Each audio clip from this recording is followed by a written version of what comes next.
దోషములు ఒప్పుకునేటప్పుడు కూడా ఎలాంటి దృష్టితో నువ్వు ఒప్పుకుంటున్నావో దేవుడు పట్టించుకుంటాడు. కొంతమంది ఒక్క మాటలో కలిపి కొట్టేస్తారు, దేవా నా పాపములను క్షమించు, దేవా నా పాపములను క్షమించు అని ఒక్క మాటతో అన్నీ కొట్టేసేయమని అడుగుతారు. దేవుడు ఏం కోరుతున్నాడంటే, సామెతల గ్రంథంలో కానీ యోహాను 1లో కానీ 1 యోహానులో కానీ మన పాపములను మనం స్పష్టంగా ఒప్పుకోవాలి. అసలు ఎక్కడ తేడా పడుతున్నామో ఆ స్పృహ మనకు ఉండాలి. కొంతమంది ఏం చేస్తారు, చేసేయన్నీ చేసి ఒక్క మాటలో కొట్టేయమంటారు.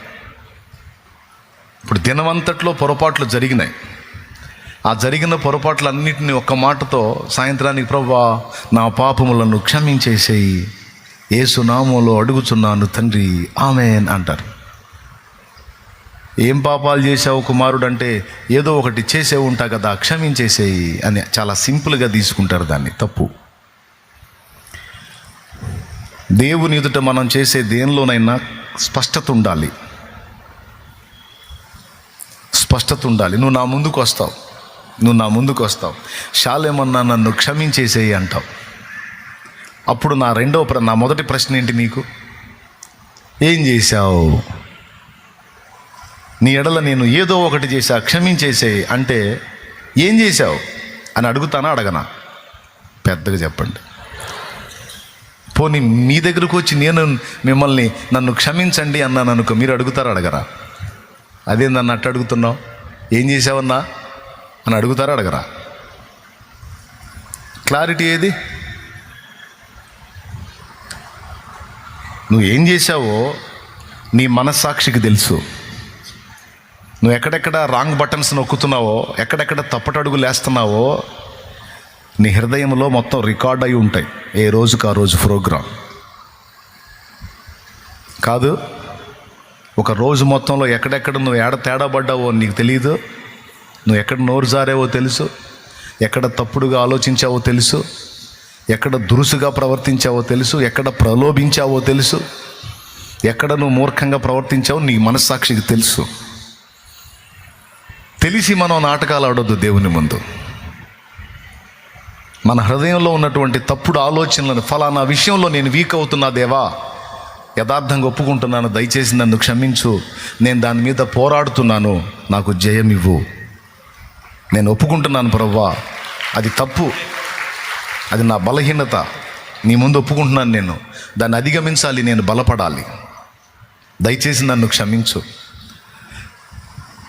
నన్ను కనికరించు, ఆ బలహీనత మీద నాకు జయం ప్రసాదించు, నన్ను పరిశుద్ధపరచయ్యా, నాకు ఇష్టం లేదు అలాగ ఉండటం, కనుక దాన్ని అధిగమించే శక్తి నాకు ఇవ్వమని నువ్వు దేవుణ్ణి అడుగుతున్నప్పుడు, ఎక్కడెక్కడ నువ్వు పాపాన్ని గుర్తించావో దాన్ని బట్టి సంతోషపడతాడు ఆయన.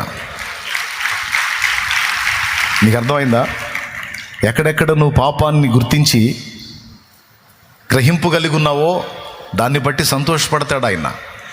అంటే ఇలా నోరు జారటం తప్పు అని నా బిడ్డకు అర్థమైంది, ఇలా దురాలోచన నేను కలిగి ఉండటం తప్పు అని నా బిడ్డకు అర్థమైంది, అందుకే దాన్ని ఒప్పుకున్నాడు నా ముందు. ఇలా దుందుడుగ్గా ప్రవర్తించటం తప్పు అని నా బిడ్డకు అర్థమైంది, అవతలి వాడి విషయంలో అసూయగా ఆలోచించటం తప్పు అని నా బిడ్డకు అర్థమైంది. ఆ స్పృహ నా బిడ్డకు ఉంది. అందుకే దేవా ఫలానోడి మీద నాకు ఇలాంటి అసూయతో కూడిన ఆలోచనలు వచ్చినాయి ప్రవ్వా, అది రైట్ కాదు ప్రవ్వా, అలాంటి దరిద్రం నాకు వద్దు ప్రవ్వా, దయచేసి నన్ను క్షమించయ్యా, నేను ఆ పాపాన్ని అసహించుకుంటున్నానయ్యా, ఇదిగో ఇలాంటి వ్యభిచారపు ఆలోచన నాకు వచ్చింది ప్రభువా, ఇలాంటి స్టెప్ నేను వేయబోయాను ప్రభువా, దయచేసి నన్ను క్షమించు ప్రభువా, మరోసారి అలా జరగకుండా నేను పోరాడుతాను, నాకు బలమీ తండ్రి, ఆ పాపం జోలికి నేను వెళ్లకుండా నాకు నియంత్రించుకోగల ఇంద్రియ నిగ్రహం కలిగిన శక్తిని నాకు ఈ ప్రభు, ఆత్మను నాకు ఈ ప్రభు అని నువ్వు దేవుని ముందు ఒప్పుకొని క్షమాపణ కోరుతున్నప్పుడు దేవునికి అది సంతోషం. ఈ విషయాల్లో నువ్వు క్లియర్గా లేకుండా అంతా ఏదో దేవుడికి మొత్తం కలిసి ఒకటే కాంట్రాక్ట్ ఇచ్చినట్టు, దేవా క్షమించేసేయి అంటే ఏం క్షమించాలి? పాపాలు క్షమించేసేయి. ఏం చేశావు, ఏం చేశానో నాకే తెలియదు, మొత్తానికి కొట్టేసేయి. అని ఒక్క మాటలో దయచేసి అలాగే ఎప్పుడు చేయొద్దు. పొరపాటున నువ్వు అలాగని చేసే పని అయితే మొత్తం అక్కడ రాయబడి ఉంటాయి, బుక్ అవుతావు. మళ్ళీ చెప్తున్నా, నీకు గ్రహింపులో, నీ మనస్సాక్షిలో నీకు గ్రహింపులో ఉన్నవన్నీ యథార్థంగా ఒప్పుకొని నీ గ్రహింపులో లేనివి ఏవైనా ఉంటే వాటి గురించి అడుగు. నాకు తెలిసినంత వరకు, నా జ్ఞాపకంలో ఉన్నంత వరకు నేను ఒప్పుకుంటున్నానయ్యా. ఇంకా నాకు తెలియక, నా గ్రహింపులో ఉండి లేక నేను ఎక్కడన్నా తేడా పడితే దయచేసి నన్ను క్షమించయ్యా, ఆ విషయాల్లో కూడా నన్ను మన్నించు. లేదా నా గ్రహింపులోకి తీసుకొనిరా, నా జ్ఞాపకంలోకి తీసుకొనిరా. ఫలానా విషయంలో నువ్వు తేడా పడ్డావు, దాన్ని ఒప్పుకోలేదంటే నా గ్రహింపులోకి తీసుకొనిరా, నాకు గుర్తు చేయి, నేను ఒప్పుకుంటా, దిద్దుకుంటా. నీ బిడ్డగా, పరిశుద్ధుడిగా, పరిశుద్ధురాలిగా నేను బతకాలని నాకు ఆశ ఉంది. పాపంలో పొరులాడాలన్న ఆలోచన నాకు లేదు. నువ్వు ఏ రక్తంతో నన్ను కడిగి పరిశుద్ధపరిచి పరిశుద్ధుడు, పరిశుద్ధురాలు అని పిలిచావో ఆ పిలుపుకు తగిన జీవితాన్నే నేను కలిగి ఉండాలని ఆశిస్తున్నా. దయచేసి నాకు కృపనివ్వు, నా బలహీనతల మీద నాకు జయము కలిగినట్లు ఆత్మశక్తిని ప్రసాదించు అన్ను యథార్థంగా దేవుణ్ణి అడుగు. అయితే ఒప్పుకొని, మన పాపములను మనం ఒప్పుకొని నీడల ఆయన నమ్మదగిన వాడు, నీతిమంతుడు గనుక మన పాపములను క్షమించి సమస్త దుర్నీతి నుండి ఆయన మనలను పవిత్రులుగా చెయ్యును. యోహాను మొదటి పత్రిక 1 అధ్యాయము 7-8 వచనాలు చూసుకోండి. మన పాపములను మనం ఒప్పుకొని నీడల. నాకున్న అలవాటు చెప్పనా? నాకున్న అలవాటు, ఏదైనా నా వల్ల పొరపాటు జరిగితే, నేను మూర్ఖంగా ప్రవర్తిస్తే, పొరపాటుగా నేను ప్రవర్తిస్తే తక్షణమే ఒప్పుకుంటా, అప్పుడే ఒప్పుకుంటా. దేవా, ఈ విషయంలో నేను తప్పుగా ప్రవర్తించాను, ఇది నా మనస్సాక్షి ఖండిస్తుంది, నాలో ఉన్న నీ ఆత్మ ఈ విషయమై దుఃఖపడుతుందని నాకు అర్థమైంది, దయచేసి నన్ను క్షమించు ప్రభువా అని నేను ఒప్పుకుంటా. తక్షణమే ఒప్పుకొని దాని మీద ఎలాగైనా పోరాడి జయం పొందడానికి నా వంతు తిప్పలు నేను పడతా. నా అలవాటు, ఫస్ట్ నుంచి నా అలవాటు అది. ఒకసారి కాకపోతే ఒకసారి అయినా సరే దేవుడు మనకి వివేచన అనుగ్రహించి దాని మీద జయం తప్పకుండా మనకిస్తాడు. గెలుస్తాం. ఆ ఓర్పు, ఆ సహనం, ఆ నియంత్రణ, ఆ నిగ్రహ శక్తి తన ఆత్మ ద్వారా దేవుడు మనకి అనుగ్రహిస్తాడు. ఇది కూడా బైబిల్లోనే ఉంది. మనం భయపడాల్సిన అవసరం లేదు, పిరికి బారాల్సిన అవసరం లేదు. నా బతుకంతా ఈ బలహీనతల్లోనే తెల్లారిపోయేటట్టుంది, నా జీవితాంతం ఈ వీక్ పాయింట్స్ ఎలా కంటిన్యూ అయ్యేటట్టు ఉన్నాయి, వీటిని జయించేటట్టు కనపడట్లేదు నేను అని మనం పిరికి బారాల్సిన అవసరం లేదు. కొరింథీయులకు రాసినటువంటి 2 పత్రిక మీరు ఒకసారి తీయగలిగితే ఆ పత్రికలో ఇలా చెప్పాడు.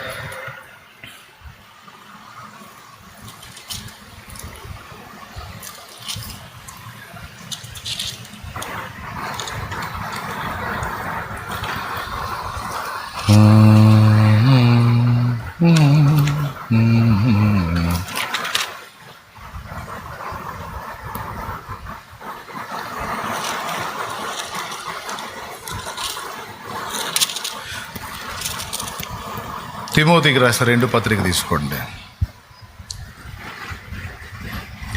1 అధ్యాయము 7వ వచనం చదవండి. దేవుడు మనకు, తిమోతికి రాసిన 2 పత్రిక 1 అధ్యాయము 7వ వచనం చూసుకోండి.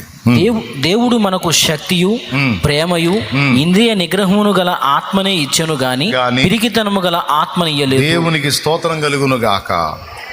దేవుడు మనకు శక్తియు, ప్రేమయు, ఇంద్రియ నిగ్రహమును గల ఆత్మనే ఇచ్చెను గాని పిరిగితనము గల ఆత్మను ఇయ్యలేదు. దేవునికి స్తోత్రం. ఓకేనా? నువ్వు అడిగితే ప్రేమయు, శక్తియు, ఇంద్రియ నిగ్రహము గల ఆత్మ,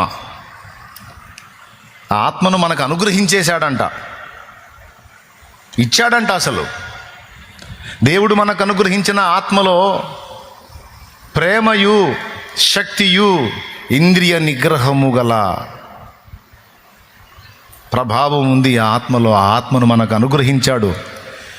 కాబట్టి పిరికి బారొద్దు. నా బతుకంతా ఓటమే, నేను ఇంకెప్పటికీ గెలవలేను అని నువ్వు అనుకోవద్దు.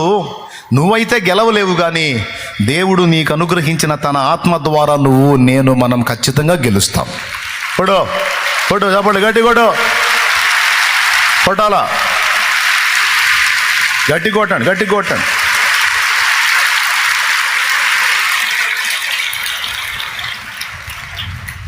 ఆ ఆత్మను మనకు అనుగ్రహించాడు కనుక ఆ ఆత్మను బట్టి తప్పకుండా మనం గెలుస్తాం. ఆమేన్. ఒకవేళ మనం కానీ ఒప్పుకోకపోతే, ఇప్పుడు కొరింథీ 2 తీయండి, 2 కొరింథీ పత్రిక తీయండి. ఒకవేళ మనం ఒప్పుకొని ఈ విధంగా దేవుని శక్తిని ఆశ్రయించకపోతే, మనం ఒప్పుకొని దిద్దుకోకపోతే, 2 కొరింథీ పత్రిక 5వ అధ్యాయం 10వ వచనం చూడండి, ఏం జరిగిద్దో అక్కడ చెప్పాడు. ఎందుకనగా తాను జరిగించిన క్రియల చొప్పున అవి మంచివైనను సరే చెడ్డవైనను సరే దేహముతో జరిగించిన వాటి ఫలమును ప్రతి వాడును పొందునట్లు మనమందరమును క్రీస్తు న్యాయపీఠము ఎదుట ప్రత్యక్షము కావలయును. అదండి సంగతి. దేహముతో జరిగించిన వాటి ఫలమును ప్రతి వాడును పొందునట్లు మనమందరము అంటే సంఘమునకు చెప్తున్నాడు. సంఘమునకు న్యాయపీఠపు తీర్పు ఉంది, దాని ముందు నిలబెడతాడు. నిలబెట్టినప్పుడు నీవు ఒప్పని ప్రతి తప్పును లెక్క అడుగుతాడు. మైండ్ దగ్గర పెట్టుకొని ఈ మాట గుర్తు పెట్టుకోండి. ఎందుకు వచ్చిన గొడవ? అవునా? ఇప్పుడు రోడ్డు మీద నడుస్తా వెళ్తున్నాం, సడన్గా బురద మరకబడింది మన మీద, ఆగుతామా? వెంటనే కడిగేసుకుంటామా? తక్షణమే కడిగేసుకొని శుభ్రపరచుకొని మళ్ళీ తెల్ల వస్త్రాన్ని తెలుపు చేసుకోవడానికి ఇష్టపడతాం. ఆ మరకతో అలానే ఉండడానికి ఇష్టపడం. అలాగే నిర్మలమైన మన మనస్సాక్షి, యేసు రక్తం చేత పరిశుద్ధపరచబడిన మనస్సాక్షి మనకు ఉంది కనుక, అది తెల్లగా ఉంది కనుక ఏ చిన్న లోపం నీలో జరిగినా చూపిస్తూ ఉంటుంది క్లియర్గా. ఫలానా విషయంలో నువ్వు తేడా పడుతున్నావు అని నీ మనస్సాక్షి నీకు చెప్పింది క్లియర్గా. అప్పుడు నువ్వు వెంటనే, ప్రవ్వా ఈ విషయమే నన్ను క్షమించు, ఈ పాపాన్ని నేను ఒప్పుకుంటున్నాను ప్రవ్వా, ఆన్ ది స్పాట్ ఒప్పుకో. అప్పటిదప్పుడే ఫ్రెష్గా ఉండి ఎప్పటికప్పుడు. అప్పుడు అలాగాని ఎప్పటికప్పుడు నువ్వు ఫ్రెష్గా ఉండగలిగితే, నేను చెప్పేది క్లియర్గా అర్థమవుతుందా?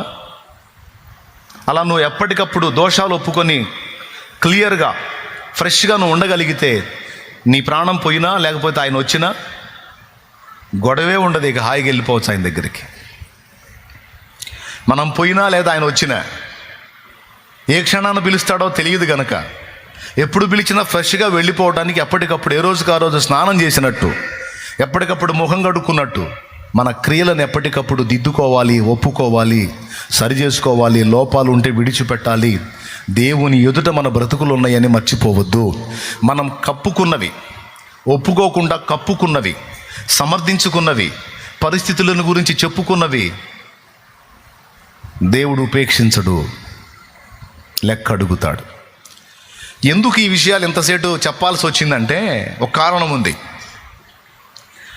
ఆదాము హవ్వలు పాపం చెయ్యక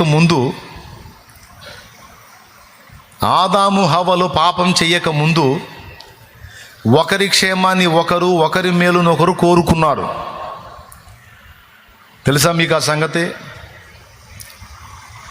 ఆదాము హవ్వలు, ఇప్పుడు హవ్వ చూడు పండు తిని అంతటితో ఆగకుండా తీసుకొచ్చి తన భర్తకును ఇచ్చాను. అబ్బా ఎంత ప్రేమ!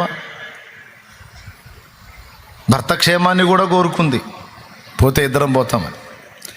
సరే, ఆయన తీసుకొని తిన్నాడు. తినకముందు ఆదాము పరిశుద్ధుడు, పాపం లేనివాడు. ఆదాముకు తెలియదా అది తినకూడదని? తెలిసి ఎందుకు తిన్నాడో తెలుసా? ప్రేమ. ఎవరి మీద ప్రేమో తెలుసా? హవ్వ మీద ప్రేమ. అతడు తన భార్యను ప్రేమించాడు. ఈ పిచ్చిది వద్దన్న పని చేసింది, ఇప్పుడు మరణపాత్రురాలవుతుంది. ఆమె చచ్చి నేను బతికుంటా, ఆమె నశించిపోయింది, నేనేమో జీవంతో ఉంటా. దాని చావుకి దాన్ని వదిలేస్తే నేను ఎలా ప్రేమించినట్టు? నాకు దేవుడు మళ్ళీ ఇంకొక స్త్రీని నిర్మించి ఇస్తాడు, కానీ నేను ముందు ప్రేమించినటువంటి ఈమె నశించిపోతుంది కదా. కాబట్టి ఆ పండు నేను కూడా తిన్నాను అనుకో, ఉన్నదే మేమిద్దరం చావుకు లోనవుతాం. కనుక దేవుడే దీనికి ఏదో ఒక పరిష్కారాన్ని సూచిస్తాడు తప్ప మమ్మల్ని నాశనం చేయడు. నేను తినకుండా ఆమె మాత్రం తిని అలా ఉందంటే మాత్రం సచ్చిద్ది. కాబట్టి నేను కూడా తీసుకొని తింటాను, ఎందుకంటే ఆమె నిమిత్తం, ఇద్దరము బ్రతుకు నిమిత్తం, మా ఇద్దరికి ప్రాయశ్చిత్తం దేవుడే సూచించు నిమిత్తం నేను కూడా తీసుకొని తింటానని ఎంత ప్రేమ చూపాడో చూడండి ఆదాము. అంటే ఆమె మీదకి వచ్చే మరణాన్ని తన మీద కూడా వేసుకున్నాడు. యాజ్ ఇట్ ఈజ్గా యేసయ్య కూడా సంఘము యొక్క దోషము నిమిత్తము తను మరణం పొందినట్టు. అంటే యేసయ్య ప్రేమ చూపించాడు అప్పుడు ఆదాం. చూపించాడా? డౌట్ లేదుగా. ఎంతమందికి అర్థమైంది? బాగుంది. ఇంత ప్రేమ చూపించి పండు తిన్నాడు కదా. పండు తిన్నాక ఇద్దరిలోకి ఏం ప్రవేశించింది? పాపం ప్రవేశించింది. పాపం ప్రవేశించిన తరువాత వారిలో ఆ పాప స్వభావ కారణంగా మొట్టమొదట కనబడిన లక్షణాలు రెండు.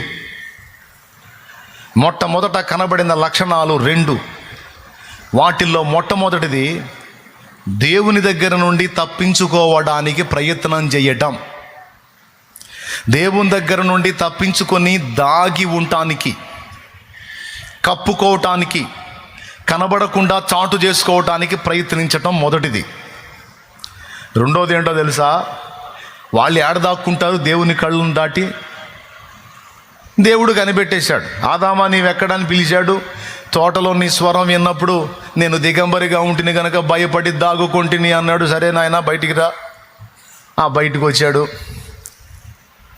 నువ్వు దిగంబరివని నీకు చెప్పిన వాడెవడు? నేను తినవద్దని నీకు ఆజ్ఞాపించిన ఆ పండు తింటివా అడిగాడు దేవుడు. మరి అంతసేటు ప్రేమించి ఆమె నేరాన్ని కూడా నెత్తినేసుకున్న ఈ ఆదాం ప్రేమ ఎటుపోయింది? రెండవ పొరపాటు ఏం కనపడిందో తెలుసా? మొట్టమొదటిది దేవుని దగ్గర కప్పుకోవటం, దాక్కోవటం అయితే, రెండవది ఇతరుల మీద నేరము మోపటం, తన తప్పును తనదిగా ఒప్పుకోకపోవటం. వెంటనే ఏమన్నాడంటే, నాతో ఉండుటకు నీవు నాకు అనుగ్రహించిన ఈ స్త్రీ ఈ పనికి మాలింది తెచ్చి నాకు ఇచ్చిందని చెప్పకనే చెప్పినట్టు. అసలు నేను ఆ చెట్టు జోలికి పోలేదు, ఆ పండ్ల జోలికి పోలేదు, అసలు వాటి జోలికే పోలేదయ్యా. నాకు సంబంధమే లేదు. నాకేమో నాతో తోడు ఉండేదానికి పనికి మాలిన దాన్ని ఇచ్చావు, ఈ పనికి మాలింది చేసింది ఈ కొలువు అంతా. లేకపోతే అసలు నా అంత మంచోడు ఇంకొకడు ఉన్నాడా? దిస్ ఈజ్ సమర్థింపు. దేవునికి స్తోత్రం, హల్లెలూయా. ఏంటిది ఇది? సమర్థింపు. ఖచ్చితంగా ఈ లక్షణం స్వభావ సిద్ధంగా ఆదాము నుండి మనందరికీ సంప్రాప్తమైంది. అందుకే ఎక్కువ శాతం మనుషుల ముందు మనం తప్పులు ఒప్పుకోవాల్సి వచ్చినప్పుడు ఖచ్చితంగా మనం సమర్థింపే చెప్పుకుంటాం. ఇలా ఎందుకు చేశావని అడిగితే ఆ పరిస్థితుల్లో అలా చేయాల్సి వచ్చిందంట. ఇలా ఎందుకు చేశావంటే నాదేముంది, అవతల వ్యక్తి అలా చాలా ఇది చేశారు, నేను బెండ్ అయిపోయాను, మరి ఎవడైనా అంతే అంట. ఏ కాడికి కవరింగ్ లేదప్ప యథార్థంగా దేవుని ముందు పోయి నేనే బుద్ధి తక్కువ ఉన్నాయా, నేనే బుద్ధి తక్కువ దాన్ని, నా బుద్ధి గడ్డి తిని పని చేశాను, నా పాపమే, ఇది నా తప్పే, స్వయంకృతాపరాధమే, ఇందులో ఎవరు దోషులు కాదు, ఎవరు నేరస్తులు కాదు, నా తప్పే ప్రభువా అని ఒప్పుకునే బుద్ధి గల్లోళ్ళు ఎంతమంది ఉన్నారు? ఎందుకురా అలా కొట్టావా అమ్మాయినంటే, లేకపోతే నాకు ఎదురు చెప్పిద్దా అంటే, ఎదురు చెప్పకపోతే నా అంత ఓర్పు మంతుడు లేడని ఇది బిల్డప్. అరే ఓర్పు బయటపడేది ఎదురు చెప్పినప్పుడే కదా. ఎదురు చెప్పకపోతే నీలో ఓర్పు అనేది ఎక్కడ బయటపడిద్ది? ఆ మనిషి ఎదురు చెప్పాలి, నువ్వు ఓర్చుకోవాలి, అప్పుడు కదా నువ్వు గొప్ప ఓర్పు మంతుడివి. ఆమె ఒక మాటనే నువ్వు లాగి రెండు పీకితివి. ఎందుకు కొట్టావరా అంటే ఆ మనిషే తేడా అంట. ఖచ్చితంగా ఇది లక్షణం, జాతి లక్షణం, మనుష్య జాతి లక్షణం, కవరింగ్. ఈ స్వభావాన్ని బట్టి, ఈ తత్వాన్ని బట్టి మనుషుల ముందే కాదు దేవుని దగ్గరికి పోయి కూడా ఇలాంటి దరిద్రపు వైఖరే చూపిస్తారు. అది మండిద్ది దేవునికి. అర్థమవుతుందా? ఎంతమందికి అర్థమవుతుంది? ఎందుకంటే మీరు బలలో చేసేటప్పుడు ఇచ్చేవాళ్ళు అంతే ఎత్తున్నారు, వేసేవాళ్ళు కూడా అంతే వేస్తున్నారు. ఏదో టాబ్లెట్ వేసుకున్నట్టు, గొంతులో వేసుకొని నీళ్లు పోసుకున్నట్టు, ద్రాక్షరసం తీసుకున్నట్టు తీసుకుంటున్నారు. నా భయం చెప్పకపోతే నేను బాధ్యత విస్మరించినట్టు. అందుకే నా బాధ్యత కొద్దీ నేను చెప్తున్నా. ప్రభు బలను నువ్వు సమీపింపక మునుపు యథార్థ దృష్టితో నువ్వు విశ్వాసివైనా, సేవకుడివైనా, సేవకురాలివైనా, విశ్వాసురాలువైనా, పరిచారకుడివైనా, పరిచారకురాలువైనా, నువ్వెవరివైనా ఒళ్ళు దగ్గర పెట్టుకో, మైండ్ దగ్గర పెట్టుకో. ఆచారంగా అలవాటుగా ఏముందిలే అన్నట్టు నువ్వు సమీపించొద్దు. గుండెలో భయం ఉండాలి. దేవుడు నీకు ఇచ్చే అవకాశం అది. సిలువను జ్ఞాపకం చేసుకోవడానికి, నిన్ను నువ్వు పరీక్షించుకోవడానికి, దోషములను ఒప్పుకొని దిద్దుకోవడానికి, నీ బాధ్యత తెలుసుకొని నువ్వు సువార్త ప్రకటించడానికి, నిత్య జీవానికి వారసురాలు కావడానికి, దేవుని అసాధారణమైన శక్తి నీలో పనిచేయడానికి, ఇలా అనేక కారణాలను బట్టి ప్రభు బల్ల కార్యక్రమం ఏర్పాటు చేయబడింది. ప్రభు బల్ల కార్యక్రమం ఒక కారణాన్ని బట్టి కాదు, చాలా కారణాలను బట్టి ఏర్పాటు చేయబడింది. అంటే ప్రభు బల్లలో చేయి వేసేవాడు ఇన్ని కార్యాలు చేస్తున్నాడు, చేయాలి. కొన్ని మనం చేయాల్సినవి ఉన్నాయి. బల్లకు ముందు, ప్రభు బల్లను సమీపించక ముందు, సమీపించిన తర్వాత మనకు వనగూరే ప్రయోజనాలు గొప్ప ఉన్నాయి అందులో చెయ్యి వేయటం ద్వారా. అయితే యోగ్యముగా చెయ్యి వేయాలి. అర్థమైందా? పైచెపు క్రియలు మానుకోవాలి, దిద్దుబాటు జరగాలి, ఒప్పుకోవాలి, దేవునితో సమాధాన పడాలి, తిరిగి భక్తి జీవితాన్ని కొనసాగించుకోవాలి. ఇవన్నీ జరగాలంటే ప్రభు బల్ల దగ్గర జాగ్రత్తగా సిద్ధపడాలి. నేను వాళ్ళకి చాలాసార్లు చెప్పా, కాసేపు మాట్లాడండి రా నాయన, దైవజనులకు చెప్పా, కాస్త వాళ్ళకి అర్థమయ్యేటట్టు చెప్పండి అంటే కట్టా, కొట్టా, తెచ్చా, అందరు లేచి నిలబడండి, అందరు తీసుకోండి, ఇంక ఊరేగండి. నేను మళ్ళీ చెబుతున్నా, దయచేసి ఒక 10 నిమిషాలు మాట్లాడండి. కొంపలు మునిగిపోయేది ఏముందాడా? స్తోత్రం చెప్పండి అందరూ కలిసి. పిల్లలందరికీ చెప్తూ, సేవకులకు చెప్తున్నా, కాసేపు మాట్లాడు, 10 నిమిషాలు వాళ్ళకి అవగాహన కల్పించండి, కొంచెం గుర్తు చేయండి.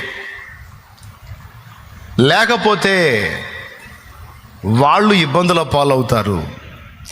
మన బాధ్యత మనం సరిగా నెరవేర్చకపోతే ప్రజలు ఇబ్బంది పడతారు, విశ్వాసులు ఇబ్బంది పడతారు. సిగరెట్లు అమ్మేవాడు కూడా ఏం చెబుతున్నాడు? తాగితే క్యాన్సర్ వచ్చి చేస్తామని రాసిపెట్టి బోర్డు మీద, బోర్డు అది ఫోటో పెడతాడు, దాని మీద హెచ్చరిక. వాడు చెడ్డది చేస్తూ కూడా దాని విషయంలో హెచ్చరికిస్తున్నాడు. మనము నిత్య జీవార్థమైనది ఇస్తూ దాని విషయంలో హెచ్చరిక చేయకపోతే ఎంత ప్రమాదం. ఇందువలననే మీలో అనేకులు బలహీనులు, రోగులై ఉన్నారు, చాలామంది నిద్రిస్తున్నారు అనే మాట కూడా మాట్లాడాడు. ఎంత డేంజర్ అనుకున్నావు? పిచ్చి పిచ్చిగా చేస్తే. చెయ్యి వేయకపోతేనేమో నిత్య జీవం లేదు. మళ్ళీ అది కూడా చెప్తున్నా, ప్రభు బల్లలో చెయ్యి వేయకపోతేనేమో నిత్య జీవం లేదు, నిత్య నరకం గ్యారంటీ. చెయ్యి వేస్తే నిత్య జీవం గ్యారెంటీ. అయితే చెయ్యి వేసేటప్పుడు యోగ్యముగా చెయ్యి వేయుట. యోగ్యముగా చెయ్యి వేయుట అంటే అందులో మొట్టమొదటిది మనల్ని మనం పరిశీలించుకొనుట, పరీక్షించుకొనుట. మన లోపములను దేవుని ఎదుట, మన పాపములను యథార్థ దృష్టితో ఒప్పుకొనుట. వాస్తవంగా ఏం చెప్తున్నాను, ఎప్పటికప్పుడే మీరు ఒప్పుకొని ఎప్పటికప్పుడు క్లియర్గా ఉండండి, శుభ్రంగా ఉండండి, ఫ్రెష్గా ఉండండి. ఇంకా ఏవైనా మిస్ అయి ఉంటే, ఈరోజు బల్ల దగ్గర మోకాళ్ళు ఊరినప్పుడు దేవుడు నీ గ్రహింపులోకి తెస్తాడు. ప్రభువా, నాకు తెలిసిన వరకు నేను ఒప్పుకొని దిద్దుకుంటున్నానయ్యా, ఇంకా నేను ఏదన్నా మరిచుంటే ఈవేళ నాకు గుర్తు చేయి ప్రభువా, నేను అన్నీ శుద్ధి చేసుకోవాలి నాయన. ఈ పరిశుద్ధ ఆదివారం, ఈ పవిత్ర ఆదివారం నీ పాదాల దగ్గరికి వచ్చానయ్యా, నన్ను కడుగు దేవా, నన్ను శుభ్రపరచు దేవా. ఈ వారం అంతట్లో ఫలానా ఫలానా ఫలానా ఫలానా రోజున ఇలా తప్పు చేశా, ఇలా తేడాపడ్డా, ఇలా తేడాపడ్డా, ఇలా తేడాపడ్డా, ఇదిగో ఇవన్నీ నాకు గుర్తున్నాయి దేవా, ఒప్పుకుంటున్నానయ్యా. మయ్యగదు, నన్ను క్షమించు ప్రభువా, నన్ను దిద్దు ప్రభువా. మా అయ్యా తండ్రి, నన్ను మన్నించని రక్తంతో గడుగు ప్రభువా, నన్ను క్లియర్గా ఉంచు నాయన, తెలుపు చేయి, నన్ను తెల్లటి వస్త్రం వల్ల తెలుపు చేయి దేవా, నన్ను తెలుపు చేయి దేవా అడుక్కోవాలి దేవుని ముందు. అందుకు విమర్శించుకోవటం, పరీక్షించుకోవటం అంటే ఏంటి బ్రదర్? అదే లోపముగా ఉన్న వాటిని దిద్దుకోవాలి.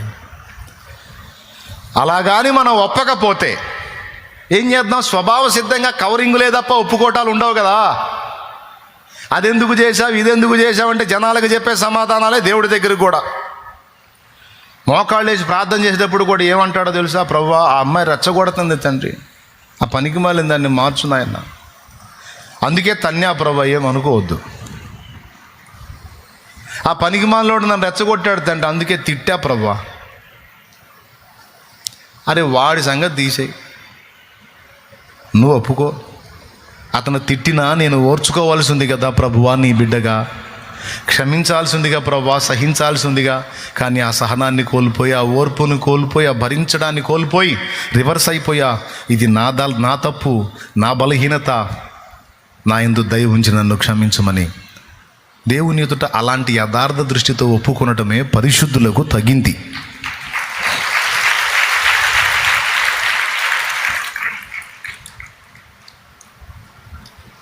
మా అత్తయ్య మారాలన్నయ్య ప్రార్థన చేయనుకుంటా వచ్చింది కోడలు.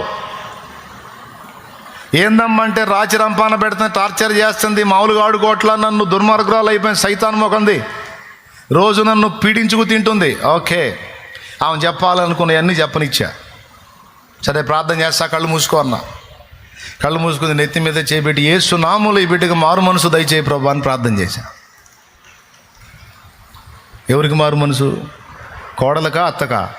కోడలు ఏమడిగింది? ఎవరికి మారు మనసు రావాలని చేయమంది?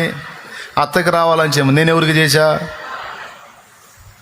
ఆమె అనగానే కళ్ళు తెరిచి నాకెళ్ళి చూసింది.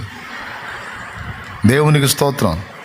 అంటే ఆ అమ్మాయి ఫీలింగ్ ఏంటంటే, నిద్రమోహవాడా, నేను మారు మనసు కోసం ప్రార్థన చేయమంది, మా పనికి మాలిన దానికోసం రా, నా కోసం కాదు, నాకేం మారు మనసు పొంది బాగానే తెచ్చా నేను అన్నట్టు ఆమె నాకెళ్ళి చూసింది.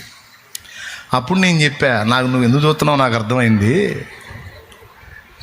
ఆమె మారు మనసు కోసం ప్రార్థన చేయమంటే నేను నీ మారు మనసు కోసం ప్రార్థన చేశానని నీకు మండింది కదా అన్న. మౌనంగా చూసింది. భలే గుర్తుపడతావురా అన్నయ్య నువ్వు మాత్రం అని. దేవునికి స్తోత్రం. అప్పుడు నేను చెప్పా, నీ మారు మనసు కోసం ఎందుకు ప్రార్థన చేశానంటే, మారు మనసు లేని వాళ్ళు బాధ పెడితే మారు మనసు కలిగిన మనం సహించాలని దేవుని వాక్యం చెప్పింది. అంతేగాని వాళ్ళ మీద రివర్స్ అవ్వాలి, వాళ్ళని శపించాలి, శాపనార్థాలు పెట్టాలి, తిట్టాలి, దూషించాలి అని చెప్పలా. నీ సొంత బంధువురాలు, నీ తల్లి తర్వాత తల్లి లాంటిది అత్త. భర్తను కలిగి ఉన్నావంటే ఆమె జన్మనిచ్చింది. వయస్సు పెద్దది, ఆ బీపీని బట్టో ఆ షుగర్ను బట్టో ఏదో ఉన్న ఆవేశాన్ని బట్టి ఏదో జారిందనుకో, అంత మాత్రాన్ని ఓర్చుకోలేనంత చిన్న మనసు నీకుంది.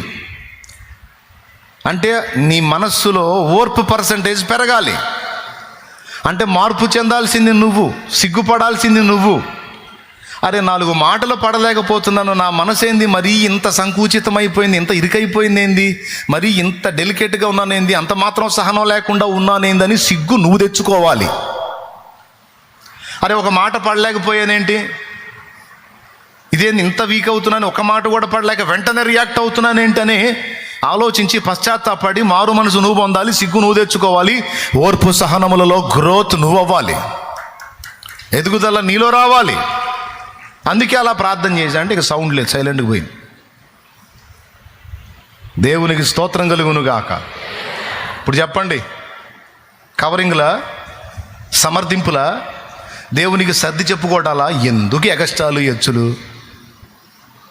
ఉన్నది ఉన్నట్టు ఆయన ముందుకు పోయా, నేనే ఏమా ఇంకెంత మించి అర్థం కావాలంటే ఇంకేం చెప్పాలి? నేను తెలుగులో చెప్పా, స్పష్టంగా చెప్పా. ఎంతమందికి అర్థమైంది? చేతులు ఎత్తండి. ఎప్పుడైనా అదే మంచిది నాయనా, మనకి ఆడవాళ్ళకి మగవాళ్ళకి అందరికీ చెప్పా. ఎప్పటికైనా ఇలాంటి మనసే మంచిది. పిల్లల్ని తొందరపడి తిట్టినా, భార్యను తిట్టినా, భర్తను తిట్టినా, ఇతరులను తిట్టినా, లేకపోతే పొరపాటుగా అపార్థం చేసుకున్న, అసూయపడినా, ఏ దోషము నీలోనికి వచ్చినా గుర్తుపెట్టుకో, నువ్వు క్రీస్తు రక్తంలో కడగబడ్డావు, పరిశుద్ధాత్మను పొందావు గనుక వెంటనే పరిశుద్ధాత్మ నీకు సంకేతాలు ఇస్తాడు. ఆయన పని అది. మన లోపలే కూర్చుంటాడు, ఎక్కడో కూర్చోడు, వీధిలోనో బజార్లోనో కాదు, నీ లోపల ఉన్నాడు. ఎప్పుడైతే రక్షణ అనుభవంలోనికి వచ్చి కడగబడి పరిశుద్ధపరచబడ్డావో, పరిశుద్ధాత్మ నీ లోనికి ప్రవేశించి నీ మనస్సాక్షిని శుద్ధి చేశాడు. ఇక ఏ చిన్న పొరపాటు నీలో జరిగినా ఆత్మ నీకు సంకేతం ఇస్తాడు. ఆయన దుఃఖపడుతున్నది నీకు అర్థమైంది, ఎందుకంటే నువ్వు దుఃఖం స్టార్ట్ అయింది, నీకు దుఃఖం స్టార్ట్ అయింది, ఆత్మ మూలుగుడు నీలో నుంచి వ్యక్తమైద్ది. ఇక నిమ్మలంగా ఉండలేవు. తప్పు జరిగిందంటే నీ వల్ల ప్రశాంతంగా ఉండలేవు. అపరాధ భావం వెంటాడుతూ ఉంటుంది. మళ్ళీ ఎప్పుడు నువ్వు శాంతిస్తావంటే దేవుని ముందుకెళ్ళి, దేవా ఈ తప్పు విషయంలో నన్ను క్షమించు, ఇంకోసారి చేయకుండా నేను జాగ్రత్త పడతాను, దాన్ని విడిచిపెడతాను, నన్ను మన్నించని నువ్వు మళ్ళీ దేవునితో సమాధాన పడ్డప్పుడే ఆ మూలు కూడా ఆగిద్ది. ఎంతమందికి ఉంది ఈ స్పర్శ? ఎంతమందికి ఉందో చేతులు ఎత్తండి. అద్దుగో, చూసారా? నేను దించమనకుండా దించారు, చూసారా? అంటే ఇంతమంది హృదయాలలో పరిశుద్ధాత్మ యొక్క కదలికలు ఉన్నాయి. అందరికీ చాలామంది చేతులు ఎత్తారు అంటే వీళ్ళందరికీ ఆ స్పృహ ఉంది. ఏ చిన్న పొరపాటు జరిగిన వెంటనే లోపల ఆత్మ యొక్క ఒత్తిడి, ఆ ప్రెషర్ అనేది అనుభవిస్తున్నారు. ఇదంతా ఎలా కలిగింది అనుకున్నావు? నీవు పరిశుద్ధాత్మను కలిగి ఉంటావంటానికి, కలిగి ఉన్నావంటానికి ఇది ఒక సాక్ష్యం. దేవునికి మహిమ. కాబట్టి ప్రభు బలను సమీపించేటప్పుడు పరిశుద్ధులారా, మళ్ళీ చెప్తున్నాను, జాగ్రత్త చూసుకోండి. ఇక్కడే కాదు, ఎప్పుడు మోకాళ్ళు వేసిన పాపాలన్నిటినీ క్షమించేసాయి, ఒక్క మాటతో క్షమించేసాయి అని సింపుల్గా వదిలేయొద్దు. అనండి, నా నోటి మాటల్లో పొరపాట్లు, నడకలో పొరపాట్లు, పడకలో పొరపాట్లు, ఆలోచనలో పొరపాట్లు, ప్రవర్తనలో పొరపాట్లు, నా సమస్త చర్యలలో తెలిసి కొన్ని, తెలియక కొన్ని నిన్ను బాధ పెడుతున్న ప్రభు, నన్ను మన్నించు తండ్రి, నన్ను క్షమించు అని ఎప్పటికప్పుడు ఆయన రక్తమును ఆశ్రయించి శుద్ధీకరణ, పరిశుద్ధులకు తగింది ఇది. అలా శుద్ధీకరణ పొందడానికి మీ మనసులను దృఢపరచుకోండి. మళ్ళా ఈ మాట చెప్పొచ్చు, చెప్పకపోవచ్చు కనుక మీకు మీరే జాగ్రత్త పడండి. స్పష్టంగా చెప్పానని అనుకుంటున్నా.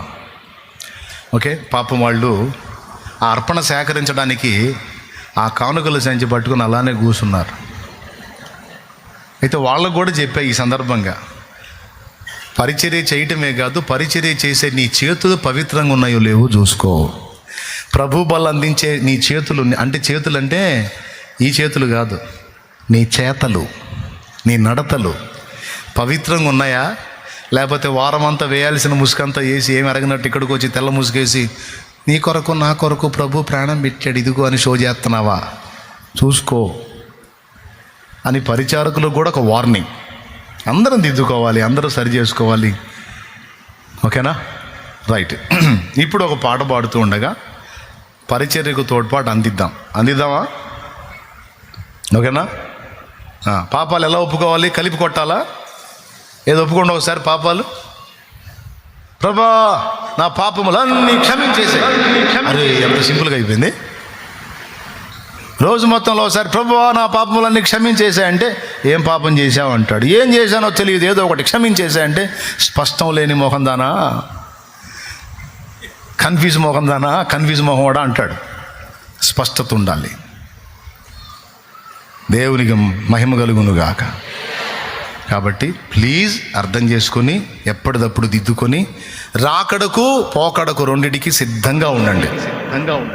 హల్లెలూయా.